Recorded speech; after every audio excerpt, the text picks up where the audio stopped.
কিন্তু জনাব হাদি আমার একটা কৌতূহল আছে, স্বাস্থ্য উপদেষ্টা বলে তো কিছু এক্সিস্ট করে না, স্বাস্থ্য উপদেষ্টা হচ্ছে ডক্টর মোহাম্মদ ইউনূস। নাই তো আপনারা স্বাস্থ্য উপদেষ্টার ভিতরে 100টা কথা বলেন, ডক্টর মোহাম্মদ ইউনূসের বিরুদ্ধে কথা বলেন না কেন? কারণটা কি? কেন বলি নাই? শুনেন, কেন বলি না? ডক্টর ইউনূসের বিরুদ্ধে ফাইনালি এই জন্য বলি না যে ডক্টর ইউনূস হলেন এখন দেখেন দুইটা ক্যারেক্টার। এই ডক্টর ইউনূস পলিটিক্যাল পার্টি খুলেছিলেন, একদম 100% কেই করছে। কিন্তু এই জুলাইয়ের পরে উনি যখন জুলাইয়ের জবানে শহীদ পরিবারের জবানে কথা বলতে শুরু করলেন, তখন মানুষ ওনাকে বিশ্বাস করতে শুরু করলো। এখন পর্যন্ত খালেদ ভাই, আমরা যেহেতু অ্যাক্টিভিজম করি, রাস্তায় প্রচুর থাকি, আমরা বিভিন্ন শ্রেণী পেশার মানুষের সাথে কথা বলবার চেষ্টা করি, তাদের এখন পর্যন্ত অনেকের মূল্যায়ন এটা। এই ইন্টারিমের অনেক সমস্যা আছে, কিন্তু এখন পর্যন্ত তারা ইউনূসকে ট্রাস্ট করতে চায় ঠিক ওই কারণে যে তিনি জুলাইয়ের জন্য কিছু করতে চান। কেন হ্যাঁ, মানে দুইটা কারণ। প্রথম কারণ, তিনি artificial হাদি কিছু বলেন একদম না। একদম আওয়ামী বয়ান হইলো। আমি যখন আওয়ামী মন্ত্রীদের চাইপা ধরতাম, ওরা বলতো যে হ্যাঁ আমরা খারাপ, খালি হাসিনা ভালো। হ্যাঁ, একই সিম্পটম তোরে ভাই। ওকে। মজার ব্যাপার বলি খালিদ ভাই, এইটা যদি আওয়ামী বয়ান হয় তাইলে ইউনূসের কেউ গাইলেই নে সে গুম হয়ে যাওয়ার কথা। আপনি আর মাসুদ ভাই মিলা একটা মাইক নিয়ে এখন ডক্টর ইউনূস এখানে গাইলাম, দেখেন আপনারা কেউ গুম করে কিনা। না না না, হাসিনা না বলে আমরা এগুলি বলছি। দাঁড়ান হাদি আমি করে বলি, হাসিনা না বলে আমরা এগুলি হাসিনা নিয়ে বলছি। আমি আপনাদের ঘটনাটা বলি। আমি ছোট হোক বড় হোক, আমি বলি ছোট হোক বড় হোক, আমি প্রতিষ্ঠান চালাইছি। আমি যেটা চাবো সেটাই হবে প্রতিষ্ঠানে। ডক্টর মোহাম্মদ ইউনূস যদি চাইতো জুলাই যোদ্ধারা সবার আগে হচ্ছে সবকিছু জুলাই যোদ্ধাদের ঠিক হবে, ওইটাই হইতো। খালিদ ভাই, এইটা আপনি কোন প্রতিষ্ঠানের কথা বলছেন জানেন? যেই প্রতিষ্ঠানটা ফাংশনাল 17 বছর বয়সে যেই দেশটা ভাঙা হইছে, সেইটা সারতে তো মিনিমাম আপনার কতদিন লাগবে? তো এইখানে কোন প্রতিষ্ঠান এখন আমাদের সমস্যাটা কি জানেন? আমাদের সমস্যা হলো আমরা এই ভোকালে কথা বললে মানুষ মনে করবে আমরা সরকারের পক্ষেই কথা বলতেছি, কিন্তু বলতেছেন এই তো সরকারের বলতেছেন একটা হাদি পয়সা- সরকারের পক্ষে না। আপনারা কেন জানি খালি ডক্টর মোহাম্মদ ইউনূস একদম হাসিনা সিম্পটম, খালি হাসিনা ভালো আচ্ছা। সবাই খারাপ। আপনি জানেন আমি দায়িত্ব নিয়ে করছি প্রধানমন্ত্রী কার্যালয়, সেই সময়কার প্রধানমন্ত্রী কার্যালয় খুশি হইতো মন্ত্রীদের বিরুদ্ধে দুর্নীতি রিপোর্ট হলে, বিকজ তাদেরকে খালিদ ভাই, কন্ট্রোল করা আমি যেত। আপনার দুইটা বলি খালিদ ভাই, আমি আপনার বলি আপনার মনে আছে কিনা, আপনার মনে করাই দিয়ে আপনি শেখ হাসিনারে প্রশ্ন করতেছিলেন গণভবনের একটা সংবাদ 2015 সালে আমার মনে তো আছে। আপনি শুধু বলছিলেন যে 2015 সালে। মাননীয় প্রধানমন্ত্রী আমরা স্বাধীনভাবে করতে পারবো কিনা, সেই মিডিয়া কাজ করতে পারবে 2015 কিনা। সালে, জি মনে আছে। তারপর আপনাকে, হ্যাঁ 15 সালে আপনাকে সে যেভাবে উত্তর দিছে, খালেদ মহিউদ্দিনের যা চরিত্র যেরকম ছাইনাইকে ধরা, আপনি এইটা ইউনুসকে পারবেন, ইউনুসের সবাই না না, ইউনূসকে পারা যায় না। আমি বলি হাসিনাকেও পারা যায় না, ইউনূসকেও পারা যায় না। আমি বলি হাসিনাকেও পারা যায় না, ইউনূসকেও পারা যায় না। আমি দায়িত্ব নিয়ে বলি, দাঁড়ান এই প্রশ্নটা আমি বলি। আমারে বলি, প্রধানমন্ত্রী সংবাদ সম্মেলনে ওই প্রশ্ন আমি ওইবারই প্রথমবার করি নাই, টিভি অনেকবার গেছে, তারও আগে আমি করছি। কিন্তু প্রধানমন্ত্রী প্রশ্নটা করার পরে প্রধানমন্ত্রী যেভাবে আমাকে উত্তর দিছে, সেই সময়কার প্রধানমন্ত্রী, তারপর থেকে আমার কোনো সম্পূর্ণ প্রশ্ন করার উত্তর জায়গা ছিল না। দেয়ার ওয়াজ আ সংবাদ সম্মেলন ফর 30 আদার পিপল। ঠিক আছে, ডক্টর মোহাম্মদ ইউনূস এই সেপ্টেম্বরে আমার কথা শেষ করতে দেন। এই সেপ্টেম্বরে কিন্তু উনি এখানে আসছে জাতিসংঘের মধ্যে নিয়ে, উনি সবারে দাওয়াত দিছে আমার ছাড়া। কিন্তু আমি মজার ব্যাপার বলি, এইটা আপনার অবশ্যই পাবলিক, আজকে আপনি বললেন আমরা জানলাম, আমাদেরকে সরকারের তরফ থেকে এক জায়গা থেকে আমরা প্রশ্ন করছি খালেদ মহিউদ্দিনের মতো ক্যারেক্টার কেন বাংলাদেশে জুলাই গণ অভ্যুত্থানের পরে তাকে কাজে লাগানো হইলো না। আমাদেরকে বলা হয়েছে খালেদ মহিউদ্দিন ভাইকে দুইবার সরকার থেকে, একবার বিটিভির দায়িত্ব নিয়ে আরো একটা বড় পদে বসে, প্লিজ আপনি এই রাষ্ট্রকে গড়ে তুলতে সাহায্য করেন। খালেদ মহিউদ্দিন ভাই রেসপন্স করেন নাই। আমাদের সেক্রেটারিয়াল জব করব না রে ভাই হাদি, আমি কোন সেক্রেটারিয়াল জব মিনিস্ট্রিয়াল জব করব না। তো আমি বাংলাদেশে কোনো সেক্রেটারিয়াল জব মিনিস্ট্রিয়াল জব করব না। আমি বিটিভির দায়িত্ব নিতে আমাকে অফার করা হয়েছিল, আমি বলি বিটিভির দায়িত্ব নিতে আমাকে অফার করা হয়েছিল। আমি শর্ত দিছিলাম বিটিভির প্রোভাইসও ঠিক করেন, আমি তথ্য উপদেষ্টা বা তথ্যমন্ত্রীকে আমি এটা রিপোর্ট করব না। তারা এটাতে রাজি হয় নাই, তারা বলছে আপনি আইসা আস্তে আস্তে করেন। আমি আস্তে আস্তে করার মধ্যে আমি নাই। ফাইন, এটা আমরা জানলাম, কিন্তু খালেদ ভাই আপনার মানে আমরা ওই ভালোবাসার জায়গা থেকে বলি, আমরা তো প্রত্যাশা করছিলাম যে আপনি জার্মান থেকে যেরকম ইউএসএ গেলেন, আপনি জার্মান থেকে এই জুলাইয়ের পরে একবার কিন্তু বাংলাদেশ আপনার খালেদ ভাই দেখি নাই। আপনি আসলে হয়তো কি জানেন, আপনি অনেক মেকানিজমের সাথে কথা বললে, শহীদ পরিবারগুলোর সাথে কথা বললে, তাহলে আপনি আরো যেটা আমি বলি আমার দিকে আলাপটা করলে কি মানে আলাপটা আমি আর আপনি আলাদা আলাপ করবো না। আপনি খালি আমাকে এই কথা বলেন, আমি সরাসরি প্রশ্নটা করি। এটা আমি কামাল ভাইয়ের কাছ থেকেও আসলে একটু জানতে চাইবো, কারণ আপনার কাছ থেকেই আমরা এগুলি সবচেয়ে বেশি শুনি। কারণ যারা আগে জুলাই নিয়ে কথা বলছে তাদের অনেকেই ছাড়ান দিছে, রিটায়ার্ড করছে। আপনি রিটায়ার্ড করেন নাই, আপনি মাঠে আছেন, আপনি কথা বলতেছেন। সেই জায়গা থেকে, সেই রেসপেক্ট থেকে আমি আপনার একটা ছোট্ট বিষয় জানতে চাইতেছি। মাত্র 1000 জন রে, যেখানে আমরা 8 লাখ কোটি টাকার বাজেট করি, মাত্র 1000 জন শহীদ, 1000 জন চরমভাবে আহত, এই 2000 জনকে ভরণ পোষণ করা, তাদের একটা খুশি করা, মানে আমি খুশি শব্দটা বলবো না, মানে তাদের খেয়াল করা, এটা তো এত বড় জটিল কাজ না। এটা কেন করা যেতেছে না? এটা ডক্টর মোহাম্মদ ইউনূসকে আপনি প্রথম কেন এর জন্য আপনি অভিযুক্ত করতেছেন না, এটা আমাকে একটু সারপ্রাইজ করতেছে। মানে আর কাউরে এখানে অভিযোগ করার দরকার নেই, বুঝি না। খালেদ ভাই জি এই একই আপনি যেটা বলছেন না, এই দাবিতে ইনকিলাব মঞ্চ একদিন অনশন করছে যমুনার সামনে, ঠিকানা আমার নিজে ব্রিফিং দিচ্ছে, তখন ঠিকানা থেকে গিয়ে বলছে ভাই খালেদ ভাই টিভি থেকে আসছে, এবং প্রধান উপদেষ্টাকে বলছি এই যে কালেকটিভ ব্যর্থতা, এই ব্যর্থতার ইমাম হলেন আপনি। মাত্র 1000 হোক 1500 হোক, যে শহীদ শহীদ পরিবারে পুনর্বাসন করতে পারেন নাই, আহতদেরকে সর্বোচ্চ চিকিৎসার জন্য ডেটাবেস তৈরি করতে পারেন নাই, এর সমস্ত ব্যর্থতা এই সরকারের। আর এই সরকারের ইমাম হিসেবে সমস্ত ব্যর্থতা আপনার। আপনি কোন যত সুন্দর করে কথা বললেন, এটা দিয়ে কাবারি হবে না। এই দাবিতে ইনকিলাব মঞ্চ সকাল থেকে সন্ধ্যা পর্যন্ত যমুনার সামনে অনশন করেছে। তারপরে তার একান্ত সচিব এসে আমাদের কাছ থেকে স্মারকলিপি নিছে যে অতি দ্রুত তারা এটার ব্যাপারে ব্যবস্থা নিবে, এরপরও নেয় নাই। এখন কোন ভাষায় বললে, কেমনে হাত ধরলে, কেমনে পা ধরলে এই কাজটা হবে, এটা আমরা জানি না। এবং ডক্টর ইউনূস যদি আমাদেরকে বলেন যে এইভাবে বললে উনি কাজটা করবেন, তাও আমরা করতে রাজি, কিন্তু উনি বলতেছেন না। আপনারা কি বলেন ওনারে? উনি তো আমার বাপের চেয়ে 20 বছর বয়স। এই গত প্রেস ব্রিফিং যেটা করেছি সেইখানে ওনারে যা বলছে, আমার মনে হয় উনি সারা জীবন এইটা শুনেন নাই।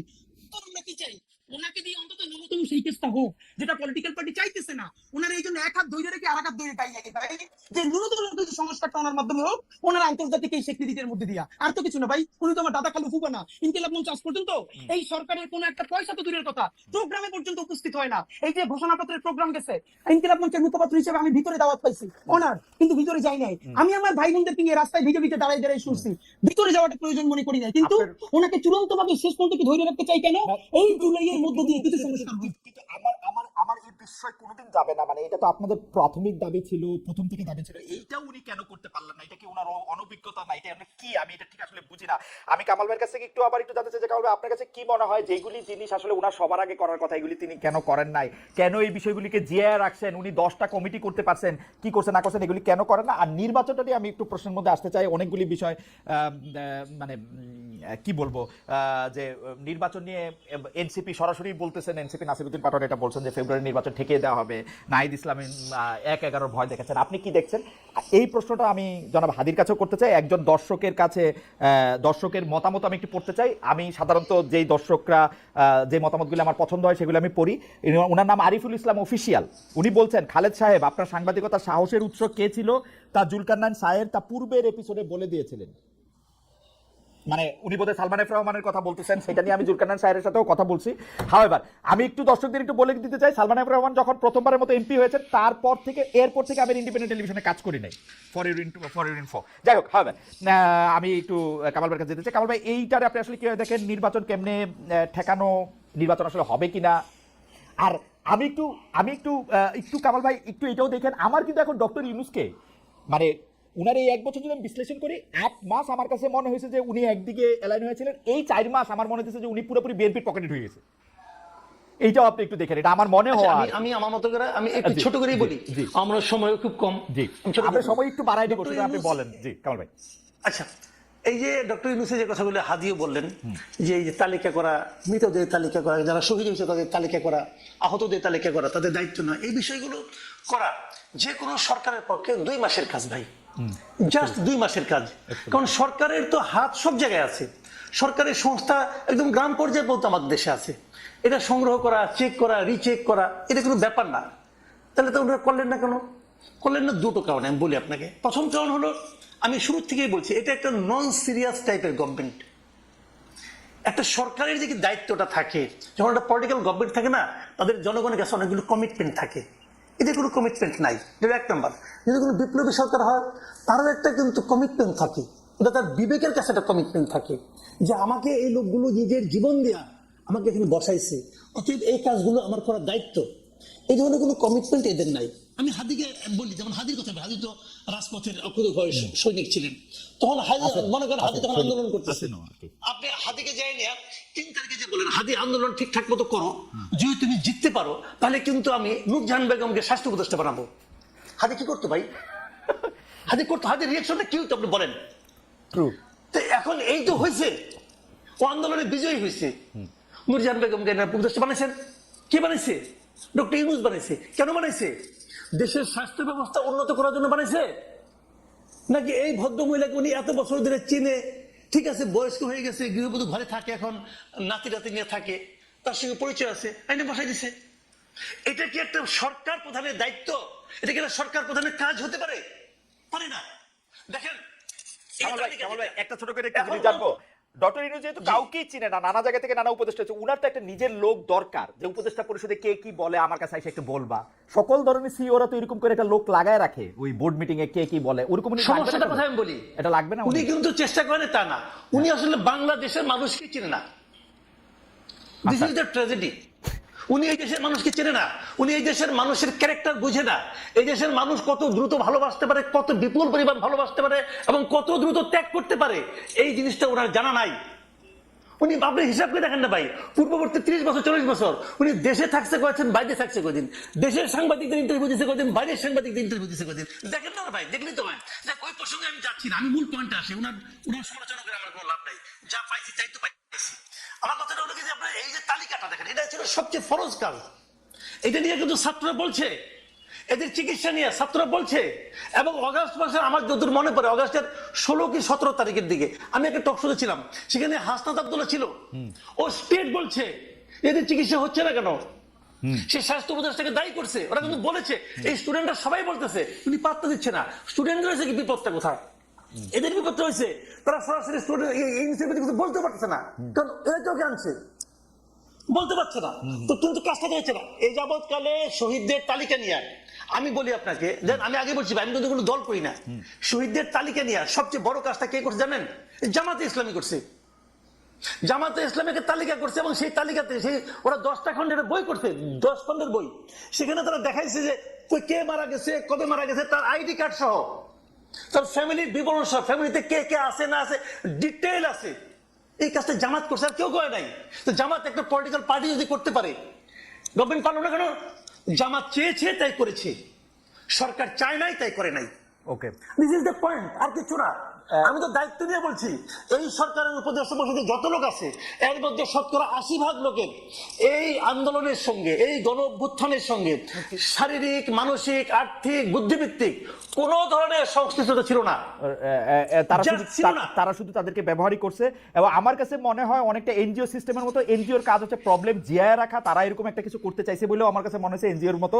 কিন্তু আপনার কাছে আমি একটু দর্শকের একটা মন্তব্য আপনার উদ্দেশ্যে এটা একটু আমি করে রাখি, একটু জনাব হাদির কাছে যাই।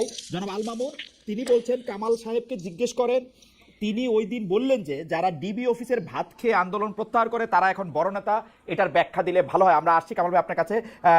আমি একটু জনাব হাদি আপনার কাছে একটু প্রশ্ন করে, যে আপনি প্রায় দাবি করছেন যে গণহত্যার বিচারের আগে কোনো নির্বাচন না, বিচার দ্রুত করার দাবিও তুলছেন, কিন্তু বিচারের ক্ষেত্রে তো টেকনিক্যালি সরকারের হাত থাকার কথা না। মানে আমরা তো ওই রকম ভাবে শেখ হাসিনা সরকারের মতো ট্রাইব্যুনালের নিয়ন্ত্রণ করবো ওরকম বিচার আমরা চাই না। বিচার প্রক্রিয়াকে আইন কানুন মেনে এগোতে হবে। তো সেই ক্ষেত্রে আপনারা বিচারের কতটুকু অগ্রগতি চান, বা সরকার বিচারটাকে কিভাবে তাড়াতাড়ি করবে সেটা যদি আপনি বলেন, বা নির্বাচন কমিশন কিভাবে করবে? ওকে খালিদ ভাই, এখানে আমরা যেটা খুবই স্পেসিফিকলি বলেছি, যেহেতু এখন দেশ ভোটের ট্রেনে উঠে গেছে, এখানে আমরা খুবই ফাইনালি একদম বলেছি যে বিচার তো একটা লম্বা প্রক্রিয়া। এখন দেখেন বাংলাদেশের বাস্তবতা হলো, দেখেন এই যে আপনি রাজনৈতিক দলগুলোর কথা বললেন, ইভেন এই সরকারের সমালোচনার ক্ষেত্রেও যেটা, বাংলাদেশের রাজনৈতিক দলগুলোর সমস্যা হলো তারা প্রেস ব্রিফিং করে প্রধান উপদেষ্টা অন্যান্যদের সাথে সামনে এসে বলে আমরা তো কোনো নির্বাচনের ভালো রোডম্যাপ পেলাম না। কিন্তু যারা যখন প্রধান উপদেষ্টা বা অন্যান্য উপদেষ্টাদের সাথে বসে, তখন একদল বলে আমার পেট্রো বাংলা লাগবে, আরেক দল বলে আমার অমুক ইউনিভার্সিটির ভিসি লাগবে, আরেক দল বলে আমার স্থানীয় সরকারের সচিব লাগবে। এই ভাগবটোয়ারা পরে যখন তার মন মতো হয় না, তখন বাইরে গিয়ে প্রেসার দেয়। মুশকিল হলো তারা এই সরকারকে সামনে রাখা তারা সবাই নিজের মতো আকার গুছাই নিতেছে, কিন্তু ফেল করলে সরকার, লাভ হইলো বিএনপির, লাভ হইলো জামাতের, লাভ হইলো এনসিপির, কিন্তু ফেল করলে কে? সরকার করবে।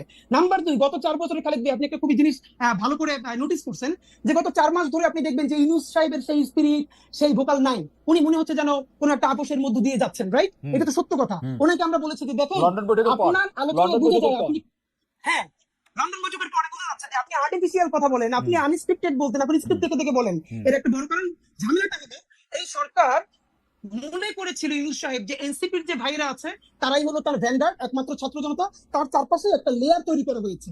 একমাত্র অল্প কিছু লোকজন ছাড়া আমি আপনাকে এবার বলতে পারবো, পিলখানা কমিশনের মতো গুরুত্বপূর্ণ কমিশন, গুম কমিশনের মতো গুরুত্বপূর্ণ কমিশনের সদস্যরা 1.5 মাস ধরে প্রধান উপদেষ্টার সাক্ষাৎকার পান না। আপনি ভাবেন, এর মানে এমন একটা লেয়ার, মানে এবং আরো বলি আর্মি সেক্রেটারি ওনার সাথে যিনি আছেন সম্ভবত যে সচিব, তার ক্লিয়ারেন্স ছাড়া তার কাছে কেউ যেতে পারে না। তো এই যে ক্লিয়ারেন্স ছাড়া এটা হওয়ারই কথা। মানে সরকার প্রধানের এবং হওয়ারই রাষ্ট্র কথা, কিন্তু প্রধানের ভাই আপনি military দেখেন clearance। গুম কমিশনের মতো একটা সিরিয়াস কমিশন, পিলখানা কমিশনের মতো একটা সিরিয়াস কমিশনের মেম্বার যদি তার সাথে 10 মিনিট কথা বলতে না পারেন, তারা তো কাজ শেষ করে যাবেন। এর মানে হলো তার চারপাশে এরকম একটা বলয় তৈরি করা হয়েছে। এই বলয়টা আমরা বলেছি বারবার ভাঙেন। এই বলয়টা না ভাঙলে, আপনি যেটা এই যে মাসুদ ভাই বলছেন যে উনি বাংলাদেশের মানুষকে চিনেন না, দেখেন উনি বাংলাদেশের মানুষকে চিনছিলেন বিধায় গ্রামীণ ব্যাংকে সফল করতে পারছেন। কিন্তু এই যে ওনাকে ব্র্যাকেট বন্দি করতেছে কারা? রাজনৈতিক দলগুলো। কিরকম? এই রাজনৈতিক দলগুলো সমস্ত সুবিধা এই সরকারের কাছ থেকে নিবে, কিন্তু এই সরকারের কোনো দায় নিবে না। তারা সবাই মিলা সাদা পাথরের পাথরগুলো খাইয়ে ফেলবে। সেখানে বিএনপি, জামাত ইসলামী সবাই ঐক্যবদ্ধ, কিন্তু দোষ হবে কার? এই সরকার পারে নাই। কিন্তু দেখেন যখন বন পরিবেশ উপদেষ্টারে যারা ঘেরাও দিছে, সেখানে বিএনপি আছে, সেখানে জামাত ইসলাম আছে, সবাই মিলা আমরা একসাথে। আজকে একটা মজার ব্যাপার বলি ভাই, এই যে পত্রিকা নিউজ করছে যে রাজনৈতিক ঐক্যমত্যে সাদা পাথর লুটপাটের ক্ষেত্রে বাংলাদেশের সব রাজনৈতিক দল বিরাট এনসিপি ছিল, এনসিপি ছিল হাদি, এনসিপি তো নতুন দল, এনসিপি তো করে নাই এখন, মানে জামাত বিএনপি জাতীয় পার্টি মিলে, জামাত বিএনপি জাতীয় পার্টি করে মিলে করছে, তারা মিলে এই লুটপাটটা করতে চাইতেছে। এখন আমাদের যেটা মুশকিল, আমরা ভাই নির্বাচনের আগে কি চাইতেছি? আমরা বলছি এই নির্বাচন ফেব্রুয়ারিতেও লাগে না, এই নির্বাচন চাইলে ডিসেম্বরেও করা সম্ভব। দুইটা কাজ করেন প্লিজ। এক নম্বরে হলো এই বিচার তো লম্বা সময় ধরে চলবে, কিন্তু অ্যাটলিস্ট যারা একদম নির্দেশদাতা, আপনি তাদের কিছু বিচারের অন্তত আমাদেরকে দেখাই যান যে স্বচ্ছ একটা বিচারিক প্রক্রিয়ার মধ্য দিয়ে। কিরকম ধরেন আমি সর্বশেষ দেখছি যে সর্বশেষ প্রধানমন্ত্রী সহ আরো কয়েকজনের বিরুদ্ধে বিচার প্রক্রিয়া, সাক্ষ্য গ্রহণ শুরু হয়েছে। এটাকে আর কিভাবে এক্সপেরিমেন্ট করা যায়, আপনার কাছে কি মনে হয়? খালেদ ভাই এইটা দেখেন, এই যে ট্রাইব্যুনাল 2 এইটা গঠন হয়েছে কিছুদিন আগে, অথচ আমরা এই সরকার গঠন হওয়ার সাথে সাথে বলছি ট্রাইব্যুনাল 2 কেন? আপনি 10টা ট্রাইব্যুনাল করেন না কেন? হাদি, আপনি একজন শিক্ষক মানুষ, আপনি এটা বলেন মামলাটা তো রেডি হইতে সময় লাগে। এইটা একটা এত বড় মামলা, আপনি যদি যেন তেন প্রকারে রেডি করেন, পরের সরকার আসলে বা অন্য কেউ আসলে, অন্য কারো বাজে ইন্টেনশন থাকলে এটা তো টিকবে না।